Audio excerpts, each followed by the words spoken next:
Hello friends, जागरणजोश.com के इस video में आप सभी का स्वागत है। मैं हूं सैयद सोबान। आज के इस वीडियो में हम जानेंगे कि आज के करंट अफेयर से क्या कुछ सवाल बनाए जा सकते हैं, उनके सही जवाब क्या होंगे और साथ ही साथ उनसे रिलेटेड कुछ की फैक्ट्स के बारे में भी बात करेंगे। साथ ही साथ इस वीडियो के एंड में आपको एक सवाल देंगे जिसका जवाब आपको हमें कमेंट बॉक्स में लिख कर देना होगा। तो चलिए शुरू करते हैं पहले सवाल के साथ। किस न्यायालय ने केंद्रीय जांच एजेंसियों के सभी पुलिस स्टेशंस और कार्यालयों में अनिवार्य तौर पर सीसीटीवी कैमरा लगाने का निर्देश दिया है? इसका सही जवाब है ऑप्शन डी, सुप्रीम कोर्ट। तो सुप्रीम कोर्ट ने 2 दिसंबर 2020 को देश भर के जो थाने हैं उसमें सीसीटीवी लगाने का निर्देश जारी किया है। सुप्रीम कोर्ट ने देश भर के राज्यों और केंद्र शासित प्रदेशों को ये निर्देश दिया है कि सही भावना से कोर्ट के आदेश को लागू कराया जाए। सुप्रीम कोर्ट ने केंद्र सरकार को सीबीआई, प्रवर्तन निदेशालय यानी कि ईडी और राष्ट्रीय जांच एजेंसी एनआईए समेत जांच एजेंसी ऐसी एजेंसियों के दफ्तर में भी सीसीटीवी और रिकॉर्डिंग उपकरण लगाने का निर्देश दिया है जिनके पास गिरफ्तारी करने व पूछताछ करने की शक्ति है।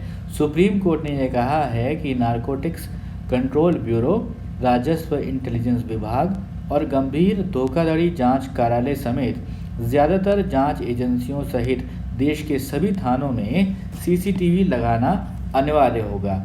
अब बढ़ते हैं अपने अगले सवाल की तरफ। सवाल है कि भारत के किस प्रतिष्ठित मसाला ब्रांड के मालिक का 3 दिसंबर 2020 को निधन हो गया? इसका सही जवाब है ऑप्शन बी, एमडीएच मसाले।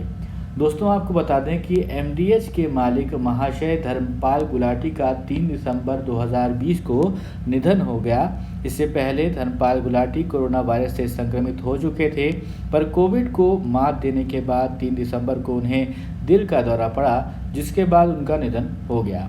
धर्मपाल गुलाटी दादाजी मसाला किंग और किंग ऑफ स्पाइसेस और महाशय जी के नाम से मशहूर थे। उनका मसाले का ये कारोबार जो है धीरे धीरे बहुत फैला और वे अक्सर अपने जो उत्पाद होते थे उसके ऐड में वो खुद नज़र आते थे। उन्हें आपने भी देखा होगा, अक्सर टीवी पर अपने मसालों के बारे में बताते हुए भी उनको देखा जा सकता था। उन्हें दुनिया का सबसे उम्रदराज एड स्टार माना भी जाता था। अब इस वीडियो में आगे बढ़ने से पहले एक ज़रूरी सूचना आप सभी के लिए। हमारी वेबसाइट जागरणजोश.com पर अगर आप करंट अफेयर्स पढ़ना चाहते हैं तो आपको अपने ब्राउजर में टाइप करना है www.jagranjosh.com, जिसके बाद आपको हमारी वेबसाइट का होम पेज नजर आएगा। इसके बाद आपको करंट अफेयर्स के टैब पर जाना है। ड्रॉप डाउन में आपको मंथ वाइज करंट अफेयर्स मिल जाएंगे, जहां आप मंथ के हिसाब से करंट अफेयर्स पढ़ सकते हैं। जब आप करंट अफेयर्स टैब पर क्लिक करेंगे तो आपको कुछ इस तरह से पेज नजर आएगा।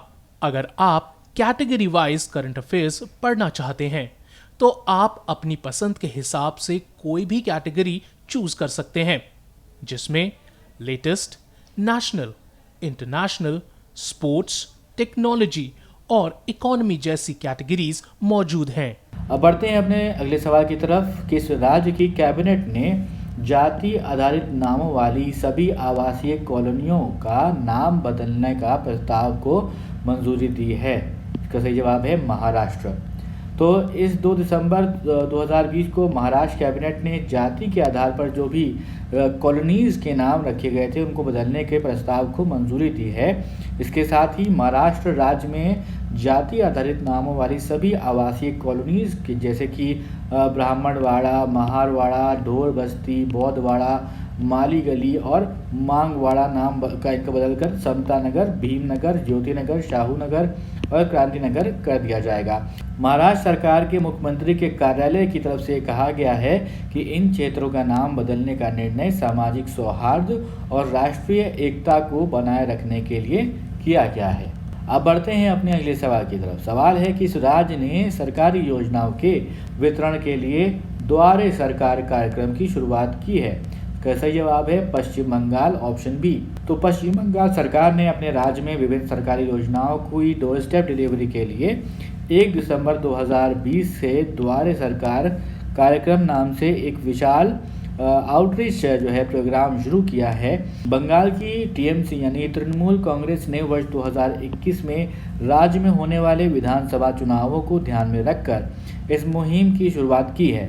इस कार्यक्रम का प्रमुख उद्देश्य पश्चिम बंगाल की जनता तक 11 सरकारी कल्याण योजनाओं का लाभ पहुंचाना होगा और बंगाल सरकार का ये कार्यक्रम फिलहाल 30 जनवरी 2021 तक जारी रहेगा। ये कार्यक्रम 4 चरणों में संचालित किया जाएगा और इस कार्यक्रम के तहत रोज़ाना सुबह 10 बजे से शाम 4 बजे तक जो है ये प्रोग्राम को किया जाएगा। अब बढ़ते हैं अपने अगले सवाल की तरफ। किस देश ने अगले 10 वर्षों के लिए बौद्धिक संपदा परीक्षा और संरक्षण पर सहयोग के लिए भारत के साथ एक समझौते पर हस्ताक्षर किए हैं? ऑप्शन ए अमेरिका इसका सही जवाब है।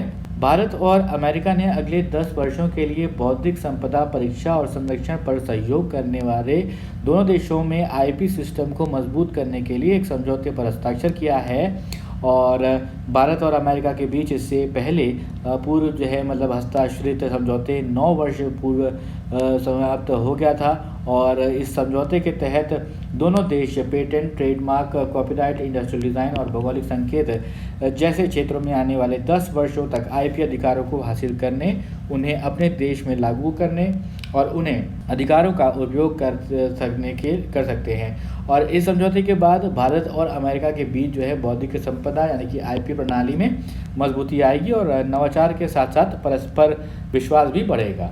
बढ़ते हैं अपने अगले सवाल की तरफ। सवाल है, भारत ने 2 दिसंबर 2020 को संयुक्त आयोग की 7वीं बैठक जो है उसकी किस देश के साथ आयोजित की थी?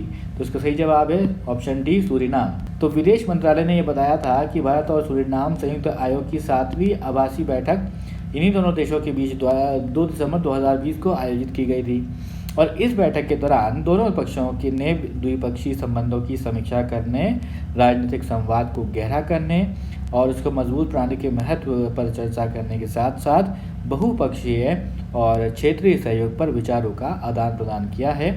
इन दोनों देशों के निजी और सार्वजनिक क्षेत्रों के बीच सहयोग को मजबूत करने के उद्देश्य से भारत और सूरीनाम का संयुक्त जो है आयोग वर्ष 1992 में स्थापित किया गया।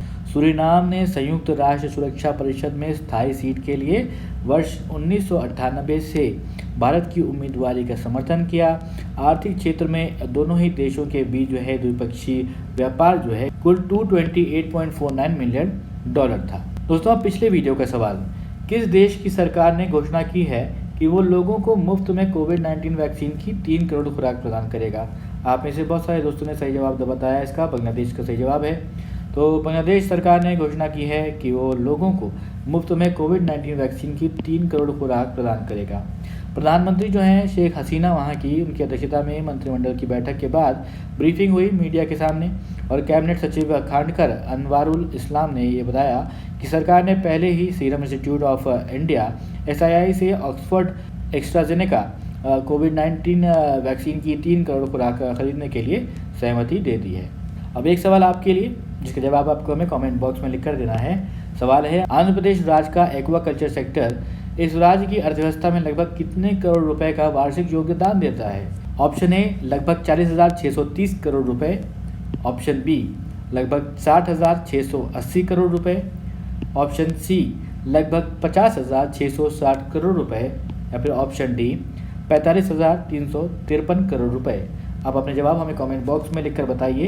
ये वीडियो पसंद आया तो लाइक करें, शेयर करें इस वीडियो को और अभी तक सब्सक्राइब ना किया हो आपने हमारे चैनल को तो ज़रूर सब्सक्राइब करें और देखते रहें जागरणन्यूज़.com।